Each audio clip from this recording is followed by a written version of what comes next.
Hello, I'm Samita, a career skill wizard. I'm on a mission to help 1 lakh students to achieve their career skills.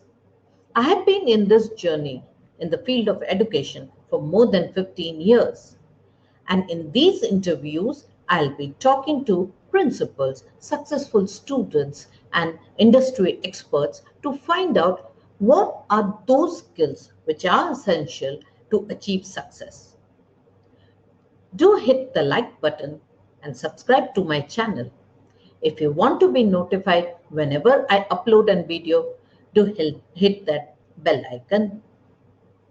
In the comment section, let me know what are the questions that you would like me to ask my guests.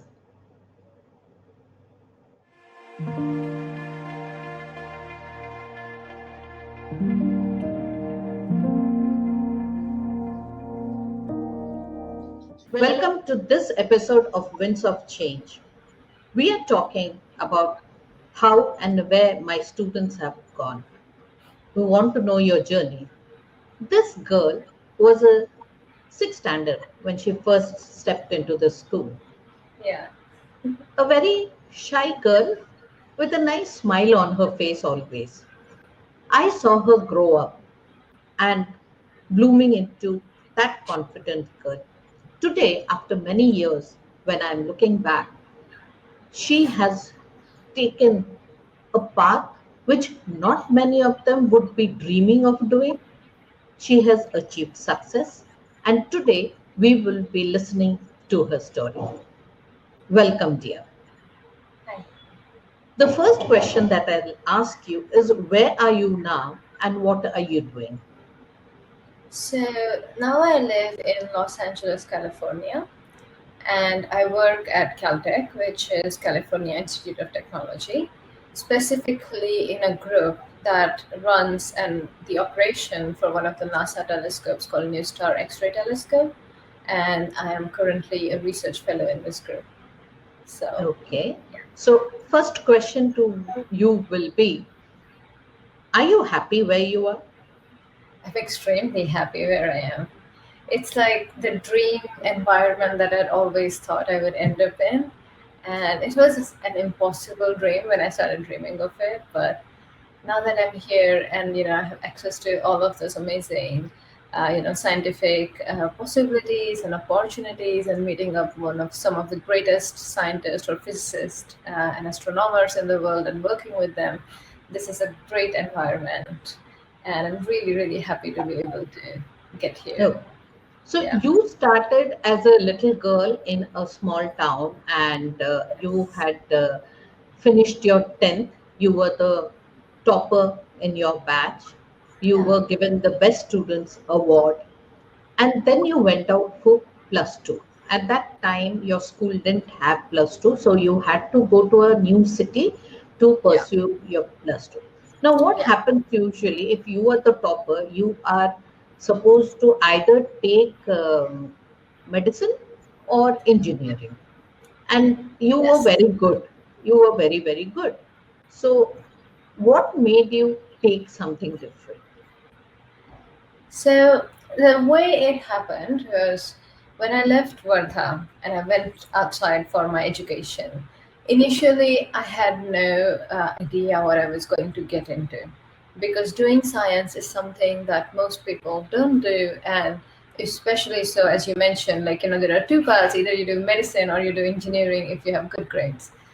And so what I did at that time was after my 12th standard, I enrolled for an integrated program, which was like master's in physics and along with that, bachelor honors in engineering, which was electronics and communication.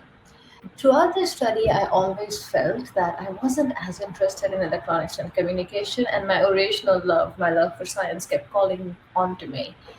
And so during summers, what I did was I would do some sort of summer internships to try and still pursue this as a hobby on the side. And I kept up that interest over time. Towards the end of this master's in engineering, I had an opportunity to work for one of the multinational companies. And while working there, I realized none of it made sense to me in a sense that my heart wasn't really there. I woke up each day, I was really good at my work, I had a good work ethic, but I just didn't feel intellectually stimulated or happy from inside. So I left that job, took an So, internship. Yeah. sorry to interrupt. Where were you working at that time? So I was working in Mumbai at a Mhm. company called Deloitte Touche Tohmat. So it's one of the top four consultancies in the world. Mhm. Uh, And and your pay packet must be good. yeah, it Mhm. was pretty good. Yeah, So you but had a good company, you had good money, but your yeah, heart was not in it, what you were doing.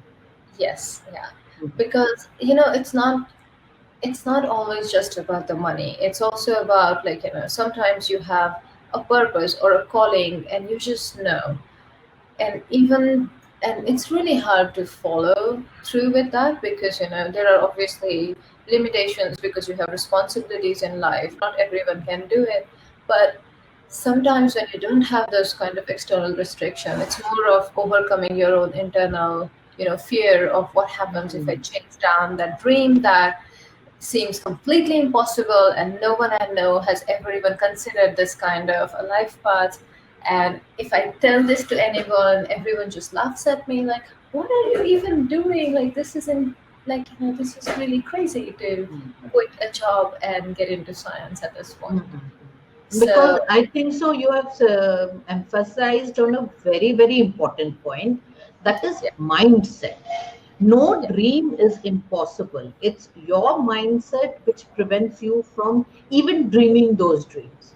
And people around you are not aware of what you want in life. So they will have their own opinion and they are correct in their own way. But it is your mindset and you who will decide what you want to do next. And I yes, think so for you, since you were a topper and you were very good in your subject, so that pressure must be an added pressure that you're really good, you're getting a good job. Why you want to do something which no one ever has done before from yeah, this place? yeah, that That is added pressure. Mhm. That is true. So Mhm. quickly going back, one thing is, like, yes, it's a lot of times about the mindset, but it's also, I think, about the opportunity. Luckily, I had like parents who were quite educated, and I had the opportunity to get a good education, like be in a school which really allowed me to hone my skills in other directions.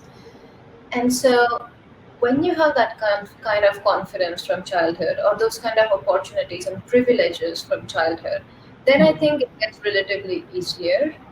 Mhm. uh, but then after, like, if you look at people who start at the same level, then it Mhm. really mindset thing. So, like, if somebody's starting at another level, they also have to do the extra work of, like, coming up and like Come. receiving many opportunities. But Mhm. like, if you look at the same given level, then you can start out with, how much do you want to do it, and how much of gamble or risk do you want to take going forward, Okay. because Mhm. it's not really easy. Mhm. So this is what happened around that time is, Mhm. um, I did have extra pressure, because everyone thought, because you have these extra good grades, you've had this like really good academic track record so far, Mhm. that means you should be pulling in as much money as you can, because it's India at the end of the day, and paisa bolta hai, kind of like the mentality. But for me, money just didn't it wasn't satisfactory. It wasn't Mhm. good enough, Mhm. because I wasn't doing something that made me feel like I was living my life to the fullest or to my purpose. Mhm. So, yeah. So that was when I made a call, and it was a very difficult call to go against everybody and everyone I know. Mhm. And I had to change my life quite a bit at that point. So next, you thought of doing your PhD. So the next thing that happened was, I mean, going towards PhD is not easy. And the Mhm. second thing was, I was coming from an engineering background, although Mhm. I did have a master in physics. So Mhm. I had this struggle period after quitting my job, and it was a really tough period, because, first of all, I didn't know, I had no idea how to get to the goal I had, and I Mhm. had no guidance, because Nobody No I know one, no is. one had done it before. Yeah, yeah. So luckily, because I used to pursue my like internships in summer in astronomy, I still had some contact in the field. Mhm, And mhm, I reached out to one of my teacher, Moshmi Das, and she was incredibly supportive. And she helped me find a thesis project at that time in mhm. cosmology in her Okay. institute. And this was also with another woman scientist, Prabhati Das.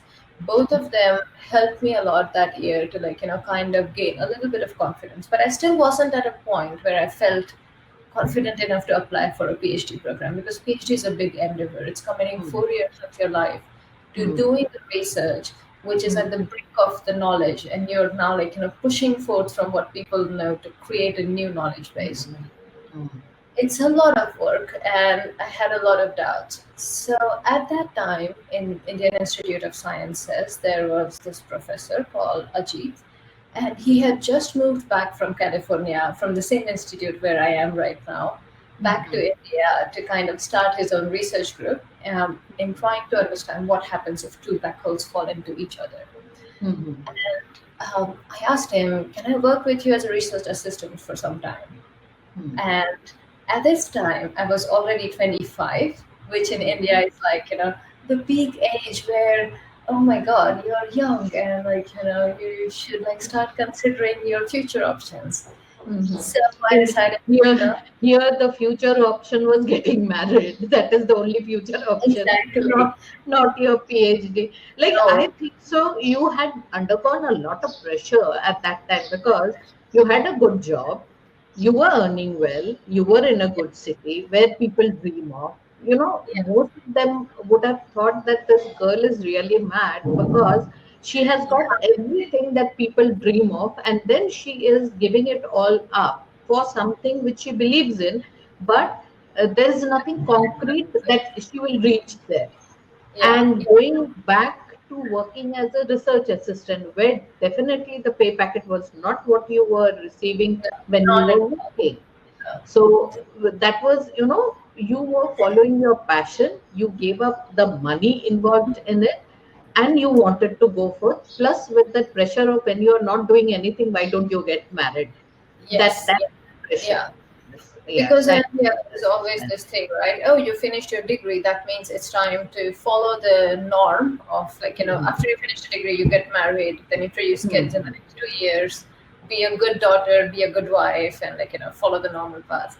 Mhm. And I did have a lot of pressure. So at that point, while I was trying to find my own voice and find my own passion, I had to deal with this extra, Pressure. really intense thing from society, from my own family in a way as Mhm. well. And and my parents did not understand why I was making the life choices that I was making, because it was, as we had just discussed, it was really something that is borderline crazy to give up things that Mhm. you have. So I had a pretty tough year, and I was fighting solo in a way, with the help And of, yeah, one thing is that you were giving it all up, and secondly, you were jumping into something where no one had any idea where you were going. If you had told that I am going for a PhD in medicine or engineering or something, they would have accepted, or management. But you were going in a uh, path which no one has walked before you from this area. Maybe yeah, in that's other places they have gone, but and right. being a girl, it was, I think, so extremely It difficult was for you. extremely difficult, yes. Extremely difficult. Mhm. Because it was extremely on the borderline of who does she think she is, and those are pipe dreams, and what is she trying to do. It's kind of like someone from the area deciding I want to be a Bollywood superstar and leaving Mhm. overnight. It's like Mhm. that kind of crazy to just say, okay, I'm gonna leave this town and I'm going to go find my destiny, which is in science, and become a scientist. And also, Like not just that, they didn't know. I what myself did not know did not know. what involved, what are the things that I required for getting Even even Bollywood stars, they had some idea what they do, what kind of work they do, and the money they earn. But the line that you were proposing, you didn't have much idea about that. Neither have did many they were idea. clueless. I think so. What you were Yeah, trying to do. it was very foolhardy. of me.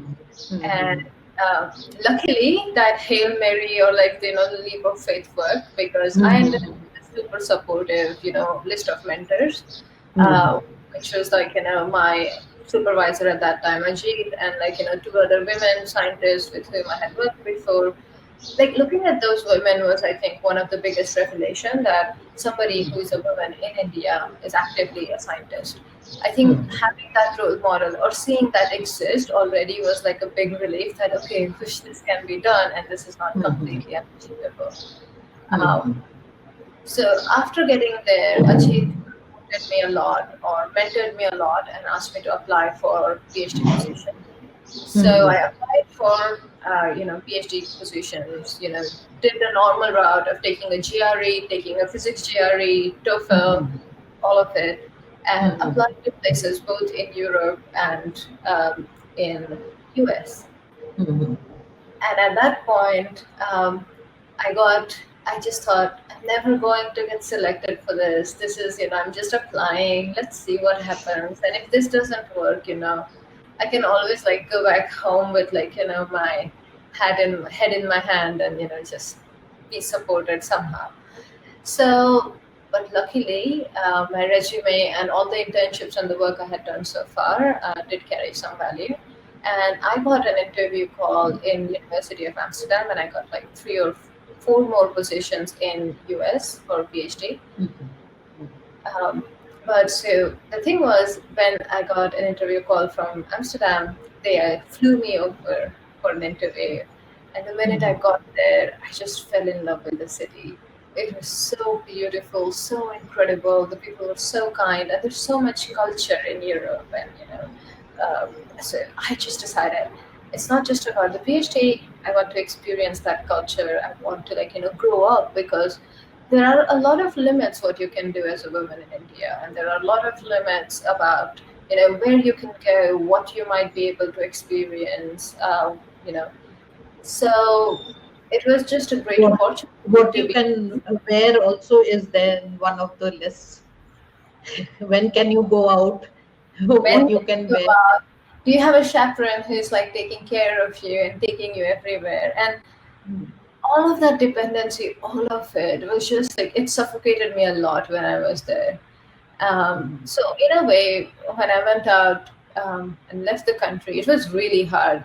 I mean, it's not a joke to move to another country with no knowledge of how the outside society works. It took me like 1 or 2 years just to get used to the new environment. Had you And visited any country before that? Had you gone abroad anytime? So no, this is the first first time time that out of India. you were shifting yourself from India and you were planting yourself in a new Yeah, country. It was I moved you to, have taken a lot of leaps of faith. Somewhere down your faith must be very strong because when there was no, you couldn't see a straight road ahead, you started walking on that path, believing in yourself that I will reach there somehow. How I don't know, but somehow I'll reach there. So you exactly. went from India, so you went to Amsterdam to Yes. pursue your PhD. Yeah, Mm-hmm. and I went with just one suitcase and one small bag, Mm-hmm. and that was all my life packed, and I moved abroad. The good thing throughout this journey was, although my parents didn't really understand what I was doing, they were still like, very caring and very supportive and trying to help me out as much as I can in terms of like, for example, packing my bags, taking me to the airport, giving me like, extra money to be able to make the journey, etc. So Mm-hmm. that was pretty helpful to have parents who, although they don't understand all of your struggle in your life and don't agree with you on a lot of things, at least they are there for you, which is in itself. That support is very essential to Yeah, know that there is someone who is there for you exactly. irrespective of what is happening. They are there for you, that believe in you, that whatever you are doing is something which you want to do, and they are there supporting you. That Exactly. was So, yeah, your mother was always very very supportive, that yeah, we my have said mother your was mother also, is yeah, very very strong lady. She's a very strong lady, yeah. she's a very strong lady and she's a hero in her own right, right? Because being in a small city like India and becoming the head of a department for electrical engineering, Mhm. it's not an easy Yeah. job. Not the an kind easy of job. resistance she has faced from men and the society, and while trying to balance a house with like two kids, House, two kids. grandparents, and her job, which is Grand- full time. She's just incredible. Yeah. Uh, so she was a really strong role model for me in terms of like how you remain strong in face of adversity and you maintain your own work ethic and like strive for your own passions.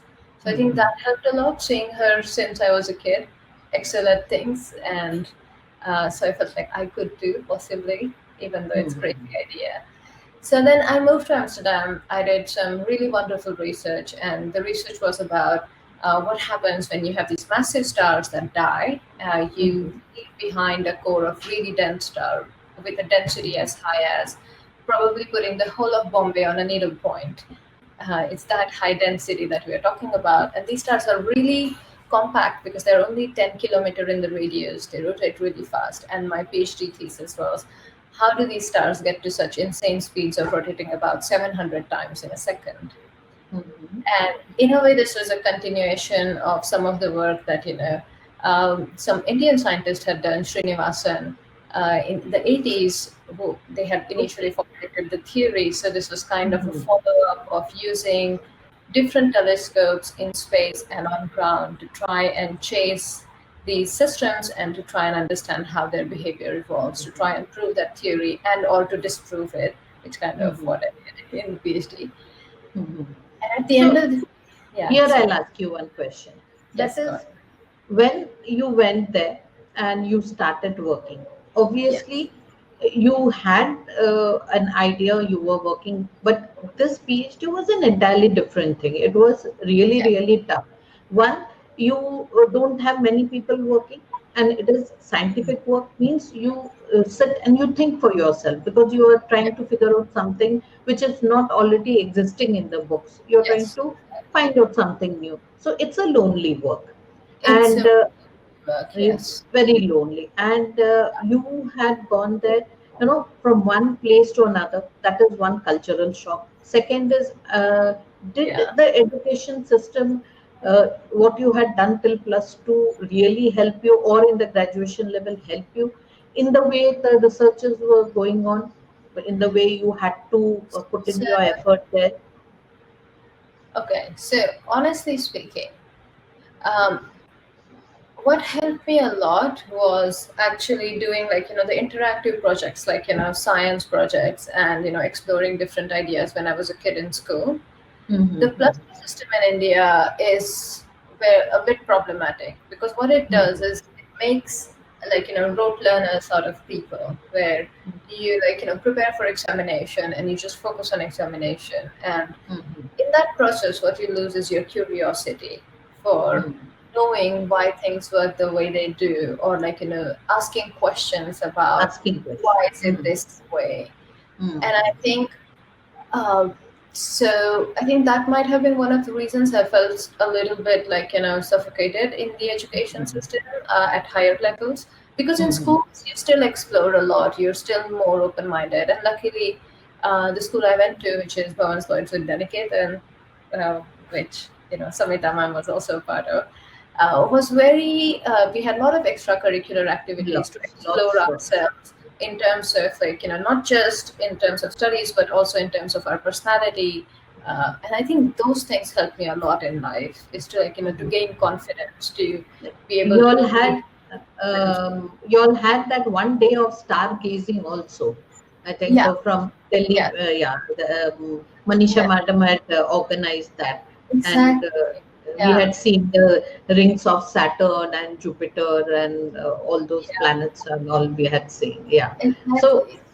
those So those things helped you. Those things helped you. The yeah. rote learning process was not very helpful, but Yeah, the those higher projects. education in India is very geared towards cracking examination and securing points. And Mhm. I think that is not very helpful That because, is not helpful. I mean, because then you don't focus so much on why something works the way it does, or why do we read these theories and where did they come from and how do you prove Mhm. it and all of this. Mhm. So, uh, yeah, so So then back to your PhD. So going back to my PhD, Somehow I managed to still keep asking questions throughout this whole process, and not just to the process, but also to myself as to what I wanted to do and to go towards it, and ended up with a PhD program. So, in doing PhD in Amsterdam is a bit different than doing PhD in India in that you need to have 4 refereed papers published in international journals, which is a pretty rough Typical. task to do it in like 4 years. And so I could get there, and then you have a PhD defense, which is kind of like a big wedding in a church. You have, like top experts in your field coming in. They all wear like robes like Hogwarts and the hats, and you have somebody with a big silver staff leading the ceremony. And then they greet you in front of everyone you love, your parents, your friends, for about an hour or so. And it's one of the most nerve-wracking experience because these are the world-leading experts that you've looked up to, your entire lifetime as a PhD student, or even before, because these are really famous scientists. And they're asking you questions, and you have to defend the work that you did in front of people who are everybody is like just looking at you as to what you say next. Um, so that was a fun experience, and I did it when I had my PhD defense. You can choose what you wear, right? Okay. So yeah. So before I left India, my dad had bought a saree for me, and it was a PAITHANI. And I kept Oh, that wow. PAITHANI saying, "The day I graduate, I'm going to wear this thing." And so That's I wore lovely. that. That's lovely. Yeah. So I defended in a PAITHANI. So that was Yeah, really fun as well. Uh, that yeah. that's nice. Yeah. See, wherever you go, somewhere down you have to be connected to your roots to Yes, you feel have to that wait. connection. That was a wonderful thing to wear a patini Yeah. in Amsterdam in a church, defending your side. So, right from your passion to where you come from, it's a Yeah. whole circle there. You It's a whole completed. circle. And Mhm. I think it's good to have a reminder of where you come from, because it's Yeah. only when you know where you come from, you know where you want to go or where you're No. capable of going. Mhm. Because the journey so far wasn't easy, it Mm. was hard. And to remember that it was me who could do it, that also meant there was a promise that in future, whatever comes in front of me, I would be able to do that as Good. well. Mhm. So I Yeah. think that's why it's important to remember where you come from, because it Mhm. tells you where you can go. Yeah. And yeah, so yeah, so even now, sometimes it's really nice for me to like go back home and visit schools in the area. And it's really nice to connect to students over there and to remember that some time ago I was like exactly like them, in like a blue and white uniform or a gray and white uniform in work, Mhm. and just curious about stuff. So Mhm. it's nice to like, have that reminder. Yeah, it's Yeah. very good to have Yeah. that grounding. Now you finished your PhD, Yeah. and that is the time when that whole photograph of a black hole or some scientific, Oh yeah. The black hole uh, imaging. Yeah. yeah, black hole imaging was going on. So were Yes. you a part of that? No, I wasn't directly a part of it. This was another collaboration called the Event Horizon Telescope.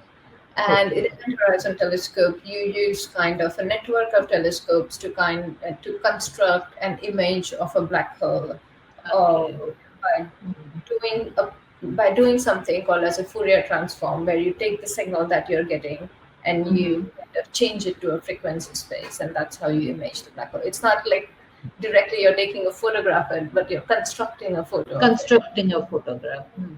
So you So must be very interested in this, definitely, because it was I the. was interested in it, and some of my colleagues who work with me in Amsterdam were actually, for example, Professor Sarah Markov. She is a leading member of the Event Horizon Telescope, and she was the Mhm. one who was in the press conference when they released that result uh, Okay. in front of the Mhm. world. So Mhm. I had like some really illustrious ladies scientists to look forward to in Amsterdam. So that was also very lucky and very motivating throughout the Mhm. journey. Yeah. Um, so yeah, I wasn't directly involved. I was doing some other fun stuff. So Mhm. Yeah. Fun stuff in PhD. Seriously? Yeah, yeah, it's the most fun I had, right? That was my dream, and I was exactly living it. So, Okay, okay. So then after you completed your PhD and then you moved in for a job, or are you still doing yes. research? So this is a research job. It's a research Where, job. yes, and where you do research, but you're also employed. So Okay, okay. a job as a research fellow or a research scientist. So Mm-hmm. I now work in California. So we have a telescope. So what happens is this: when you look at sky, you look at it with your own eyes, and your eyes can look at a specific frequency range called as the visible light, right? Mm-hmm. But the universe is full of light, and light spans a wavelength range that goes from micrometers to X-rays and gamma rays and very energetic wavelengths. Mm-hmm. So sometimes we construct different images of the universe by using different range of light that you're going to sample, and we do it with different telescopes. So for example, we use infrared telescope, we use microwave telescopes, we use X-ray telescopes and gamma ray telescopes and radio telescopes and so on and so forth. So what you do is you basically like filter out information in all other frequency bands when you're looking at the universe, and you only take up information Only in the those. space. Mm-hmm. And so X-rays is a really great domain because looking at the universe in X-rays allows you to look at some of the most highly energetic processes. For example, if you have a black hole that is going into an outburst, what happens is that it has a companion, and there is a big disk that forms around the black hole, and you have a very violent process wherein the black hole starts, ripping the material from its companion and starts devouring it. And you can see that with X-rays. You can also see the stars that I talked about earlier, which are super dense star called neutron star, also doing Mm-hmm. something similar. Or else you can use X-rays to look at what happens when two black holes fall into each other to their surrounding material, or what happens when two neutron stars fall into each other. These are like some of the greatest and the most intense flashes in the universe, where you release more energy in that 1 second than whole of our Milky Way can give out in its lifetime. No, my So God. X-rays is a great and exciting domain It's, to look at it's, this a, fact. it's a very, very interesting domain. So now I have this question for you. Yes. You were in Mumbai, you were earning some money, Yes. you took a Yeah. leap of faith, struggled Yes. for 4 years, went to another country, and today you are doing a job. From your voice, I can find out that you're very excited about Yes, I am very it. excited about it. Yes. So, if I have to ask you this question, that Mhm. what was that one point in your work in Mumbai that Mhm. forced you or that prompted you to say, no, this is not, and I am going to take a leap of faith, a huge leap of faith? So there wasn't one specific point, but there were a few things that really annoyed me. Okay. So the few things that really annoyed me is I couldn't understand the senselessness of like putting myself through a torture of going through a metro every day to a job where I am essentially someone who feeds Excel sheets. Hmm. And I couldn't connect to my work emotionally. I think that was my biggest problem because my heart wasn't Mhm. in it. And Mhm. I did not see myself as being that person who, I mean, there are a lot of people for whom that is a calling. They love working, in these kind of companies. Basic, Great yeah. job. They're End of happy. it, Yeah. you love your job, so you are ready to do that. Then that metro ride also doesn't seem so Exactly. daunting. If Yeah. you don't love, then you need to find out what you love and take that leap of faith. Go ahead, work very Yeah. hard, push yourself, and then you will reach to a place where you will be super, super happy as you are now. Or Because you're at so, or at uh, least be happy for that you have tried. be happy that you have tried. But I feel, if something is your passion and academically you were doing well, but here I feel like you wanted to do something new every day. The Yeah. repetitive work was not your forte. So Oh, you no. needed to search that out and find out what is really that interesting part where you can go work extremely hard every single Yeah, day and then feel satisfied about it. That exactly. yes, I have worked Exactly. and I have done something new and Yeah, that was very interesting. So that is something which you will be enjoying doing. exactly. What you are doing now. Because, Yeah. for example, sometimes now I'm awake at night, working till late, or observing some of the things like some Mhm. stars, etc. And it can be for a lot of time. Some like last week, I was working sometimes up to like 14 hours a day, and I was so happy doing it because I was like so much in the zone, just pushing this project forward that I'm working on. So it's about that. It's like find what you love and then Your give yourself love, to your it. passion, that is Yeah, what keeps you going. It's not the yeah, money. that's Definitely, you are earning money now, and yeah, definitely you are happy with what you are earning. You are yeah, happy with what you are doing. But taking that leap of faith, that is so yes. very essential That when you is want to do something. When you yeah. want to And do. the thing is, when you love what you do and when you're good at it, the money follows automatically. Mhm, Money mhm, is just a side thing. That is not the main mhm. thing of how you should make life choices. Mm, mm. Because money will come. Whatever you do, money Money will will come. come.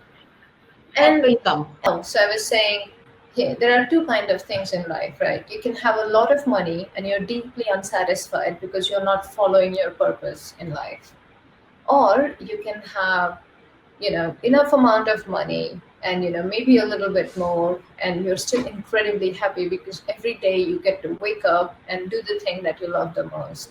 And I think that, like, when you grow old, when you're like 70 or 80 years old, and when you look back on your life, maybe that is a feeling that you would love to cherish, is I lived my life on my terms and I did what I love, um, more What I than love how much doing. money I Yeah, have, yeah. because you're going to leave that money behind. So yeah, Mm. Right now, you are. against people. Yes, So I continue. would just say sometimes you have to undergo a period that is hard, where people don't understand you, where there would be resistance, but keep your focus, Mhm. because people will come around. My parents came around when I graduated and did my PhD and finished it. They were the most proud parents on the planet. My mom was crying when I got this degree, and they both told me that they were very proud of me. To hear that after like 5 years of like struggling for them to understand what I was going through was the greatest feeling on the planet. So people who love you will come around. They'll So come around. They will understand what you are they doing once you understand. start doing. You need to follow your passion and you need to find out, work hard. It won't be easy journey. It will be a real tough journey, but you can work very hard and make sure that you follow your passion and you will reach somewhere Exactly. where you would love doing the work that you love doing the rest of your life. So Yeah. that was an awesome journey that you had, an awesome journey. Because usually when people have good grades, they others feel that their life is very easy, very set, because you already are good in your studies. So you will pick Yeah. up a line which everyone travels, and then you end up doing a graduation and a post graduation, and you have a job. If you Yes. want to just step outside with your good grades, then the pressure is extremely high. And to find out what you want to go in that journey takes incredible amount of courage. So you were very courageous to follow what you did. Now, when Yeah. you were in India in 25 years of age, people were asking you, when are you getting married? So you're very far away now. So do you still have that pressure, or people I have still left get you that alone? question. I still get that question because India is India. Every time I'm back home, I still get that question. And so, when are you getting married? I'm like, whenever I please, whenever I find someone who understands my drive, who is like Mhm. ready to support me in a way that I want to be supported, I would be happy to consider that person and get married. But marriage Mhm. is not just about signing a contract. It's about finding someone who Mhm. resonates with you, who can take that journey with you. Mhm. Uh, and I Mhm. think that is more So important. now here comes my next question. So when you Yeah, were searching for that someone, what are yeah. the two qualities that you will be looking into that person? Um, First of all, I mean, the nature, the nature of the person, Mhm. as in being kind, being compassionate, being someone who's Mhm. open-minded. Um, and then I mean, just so basically at the core, being a good person, that is quality number one. And the other Mhm. second quality is someone who also understands why I want to do what I do and supports Mhm. my, like lifestyle of being a scientist and values me for it. Because I think Mhm. finding men who are ready to do that is rare. Mhm. Because So also the other you're thing very, is, yeah, yeah, you are very clear that you are enjoying what you're doing. The person should yes, understand that, understand why yes, you love your job so much, and of course, exactly. being a good human being. Those are the two criteria that you have Those are kept, two and criteria. there's a real important criteria, very very important criteria Yeah, to have yeah, a partner in life. Now, yeah, my second question is, these are the qualities you spoke of as a partner. Now, yeah, tell me in your journey and yeah. where you have reached today, what were those qualities? But today, if someone is watching this interview, what are the qualities that those students should imbibe in them if they want to have a journey and follow their passion? What are the three, four qualities that they should imbibe? Mhm. So I would say some things. So as we have talked a lot about following your passion or following your courage. So I think being courageous, Mhm. that's the first and the most Mhm. important thing. Having Mhm. faith, like, having faith that even when things aren't going well, even they seem really dark, that there would be a turn in, like, how things are happening, that you would go closer Mhm. and closer to your journey. The Mhm. third thing I would say is, I think, keeping your wonder alive. For example, Mhm. who I am, what I like to do, what do Mhm. I want to learn, what do I want to give back to the world that I'm born in, Mhm. Mhm. and what do I want to explore in my life, what is my calling. Mhm. Because everyone has a different purpose in life, and everyone, like, our biggest responsibility is to find our purpose, to find, like, what are we good at, and give that, the most amount of energy and time, because that means you are going to give, uh, kind of, your responsibility is to ensure that you achieve the maximum potential that you have, because Mhm. that is how, all these small things in the world come together and you form this big complete, like, whole, where everybody is doing their best to be the best human being that they can be. And that's when you get a really great society which excels, not just, like, for example, in science, but somebody's really good at dance, they excel at dancing. Mhm. Somebody's really good at storytelling, they excel at it. And beyond engineering and doctors, there are other callings in life, and be open to it. And the last thing I would say, so we covered being courageous, keeping your Mhm. wonder alive, um, keeping faith. Mhm. The last thing I would say is, I think, playfulness throughout this whole thing, Mhm. because, life can be tough and you are going through a lot of stuff, but Mhm.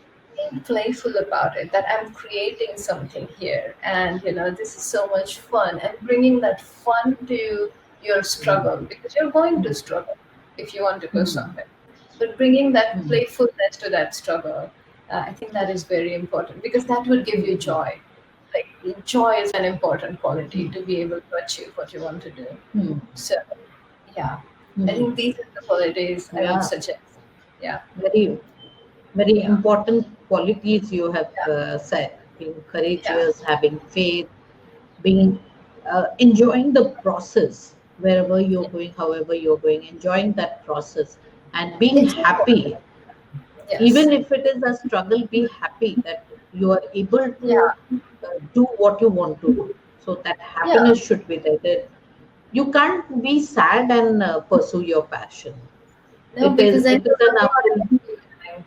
Yeah, no. Then it's not your passion. If you are sad Yes. and you are pursuing something, it's not your passion. You are doing it No. out of compulsion. So that Or should you're not be doing there. something that is against what you want to do. So, Yeah. against your nature. Or Hmm. maybe something needs to change in your life at that point. And At that point of time. it's either internally or externally, something needs to change. And I think that kind of joy or playfulness comes when you're thankful or grateful for all the things you have.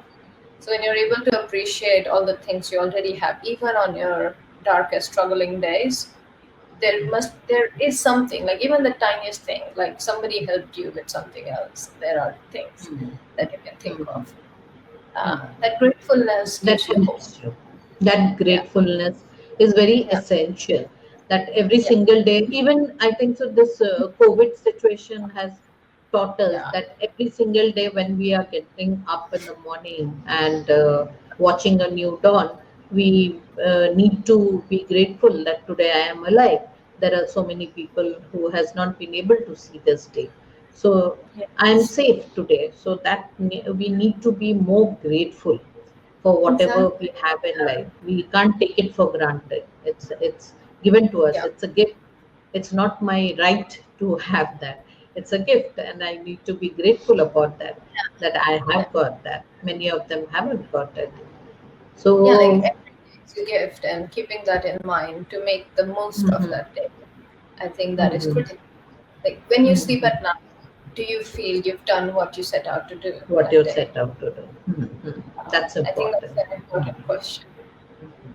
So So now yeah, I'll ask you something a little different. That is, yeah, you sure. are doing something which most of them will not understand. Okay, why you are, day and night looking into space and trying to find out about the matter, and they're spinning or they're collapsing and dense matter. Yeah. So when you come back and meet, is there any funny incident when you try to explain someone Oh what you yeah, are yeah, yeah. actually doing? So the most fun incidences are when I tell people I'm an astronomer and they ask me, "So can you tell me my future? Because now that you know the stars, so you must know astrology. You must know how my life is going to evolve. If I'm going to find the love of my life, if I'm going to get married." I'm like, Okay. those are not the kind of stars I study. And They are confusing yeah, between astrology and astronomy. But they are yeah, yeah. confusing that. Exactly. And I mean, it's okay. Like, people can be confused, especially like, if you do not have education or something. It's normal. But for me, it's Mm. just really funny when that happens. And I imagine myself as like Amruta Mata instead of like, the scientist Amruta who can like, it's just funny. So yeah, that happens quite a bit. Um, Mm-hmm. and So, then what are the other funny things that happen? So yeah, people don't understand, and a lot of times they try to like ask me, oh, but then like if you have like I get like crazy questions like if you have a big black hole sitting in the middle of our Milky Way, aren't we all going to die? Or like there are aliens. People love aliens. The whole idea of aliens. yeah, aliens. That is one question you must be getting very frequently. Oh Have my you seen god. aliens? Have you seen aliens? Because I use radio telescopes to like listen to space. Have Mm-hmm. you heard alien signals? And so you get a lot of those funny questions, and I'm like, no, I'm not talking to aliens every night, and I can't predict your future. I can't do any of those two things. That's not what this is about. Yeah, So I know, sometimes when you do something which is not what everyone does, then yeah, one is people in awe of you, what you are doing, and B, yeah, they start asking you questions which are not related at all. So yeah. it's okay because they don't know. Yeah, when someone claims to be very educated and then asks you those questions, then that really gives you a chance to assess the person who is in front of you. Basically, Oh, you assess the there person. is an even funnier thing that happens is when men who are less educated than me in India take time to explain to me what I am doing. Uh, Seriously? because Do they yeah, do yeah, that? Yes, yeah. So like I've been in flights where I've like told someone, yeah, I do this, I work for this NASA telescope, and then those guys are like, oh yeah, I also saw this movie about NASA, and then they take time to like make sure I know what I'm talking about because first of all they don't believe I'm doing that. Second of all, they're like, obviously I know more than you do because you're a woman, you know. So yeah, Actually, yes. This is again where the mindset that you were talking about, that if I have a partner, the partner has to understand what I am doing. It's not, yes, marriage is not about me knowing more than you, or I have that right to tell you what to do, or being that you are lesser than me. This whole concept is basically wrong. No one yeah. was less, no one is less in a marriage, Less, no one because is both more. the partners go through equal grind. I don't know from where and when Yeah, these things have come into the mind of people, that a lady needs to be less because she is doing the housework. I think so. The most difficult thing in the world is doing household work, the because if you funny are five part, people catering to five different yeah, people's taste buds and making sure that everything runs efficiently is a huge job. And yeah, yeah, house is the place where you can't wait. If there is a lockdown and people are not coming to clean the house, you have to pick up the broom and yeah. clean it, because you can't leave it that way. So it's an extremely difficult job. And if someone decides to do that, they have to be respected for their decision. They cannot be Yeah, said that you are less because you are not earning money, because at the end of the day, everything is not about money. It is about exactly. the partnership of going It's about a together. partnership. It's kind of like, for example, you have a company and every company has like different departments, right? You have like, one technical department and you have another which is the financial department. You need both of them to work to make it a successful Hmm. endeavor. Hmm. And Hmm. I think running a household is basically like running your own little corporate agency or like, running your own little business. Hmm. And both the partners, first of all, should contribute equally. This is what I Hmm. firmly believe in. Second of all, if one of them is doing more domestic work, be it a man who's like stay-at-home dad who's doing more Hmm. work, or be it a mom who's like a stay-at-home mom, they should both be respected because running a household is extremely difficult, especially if there are children involved. Um, Hmm. and I think now in lockdown, a lot of Indians are realizing, especially a lot of Indian men with stay at home wives, how much work their wives have to do when there is no domestic help. Um, and there was a really nice BBC article recently where it was an article titled Modi ji asked my husband to help me out at home. Because women are tired in India, like doing so much for everybody all the time. And I think it's time they need to be helped out. Um, Yeah, not only helped out, that respect has to come back. That yeah. whatever you do in life is your choice, and everyone needs to respect you for your choice. Yes. it Yeah. it should not be that if you are bringing money, you are more, and at a pedestal, and if you are not bringing money, you are not. No, everyone contributes in their own way. They Exactly. contribute, and And you need to take note of that and respect people for who they are and yes, whatever they are doing. That respect needs to come. Yeah. that respect really needs to be there because I would ask those people who just, think because they bring in money to work at home for a week with no help, and Mm, they would mm. collapse. They won't be Yeah, able to. They they won't would be prefer able to. going back. They prefer going back to their workspace. That's Exactly. easier. That's easier. Because So anything you do, it's labor, and labor has value. labor So, has value. Definitely, it has value. Mhm. yeah. So it Cool. was wonderful talking to you, Yeah, and thank after you. many, many years, I have connected with you. And Yeah.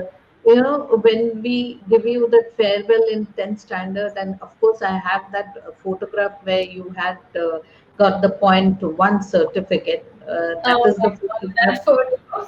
That photograph is what started off my journey in finding out that the Nice. children who had done so well in Mm-hmm. 10th standard, where are they now? What are they actually doing? And how have they gone through life? Yeah.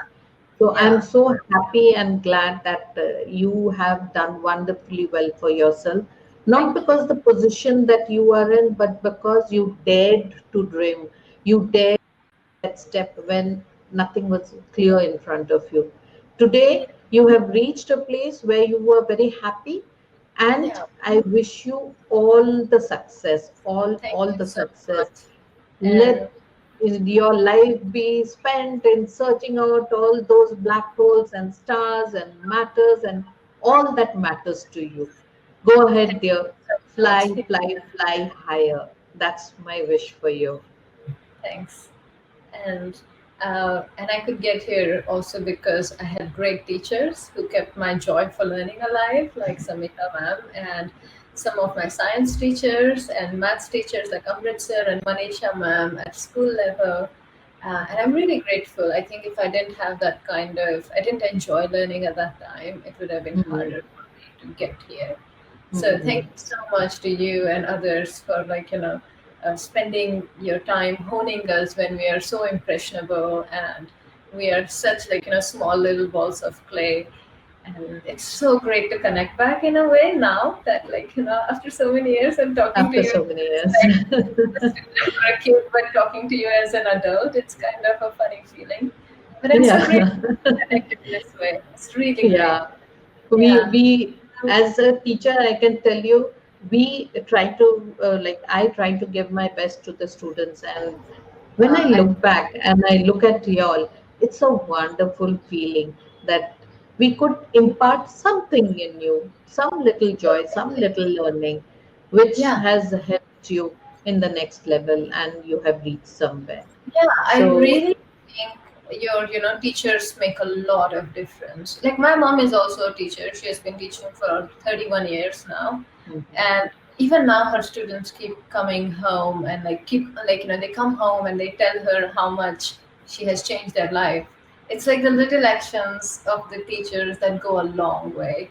And so I'm really grateful for you all for doing this throughout your lifetime and making so many kids you know, who they are Yeah, now.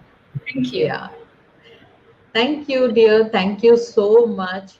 We will. I'll definitely keep in touch with you, and Yeah, I want to see what. Be informed at least what you are doing and how you are doing. Thank thank you. you so much. Bye. Have a great God, day.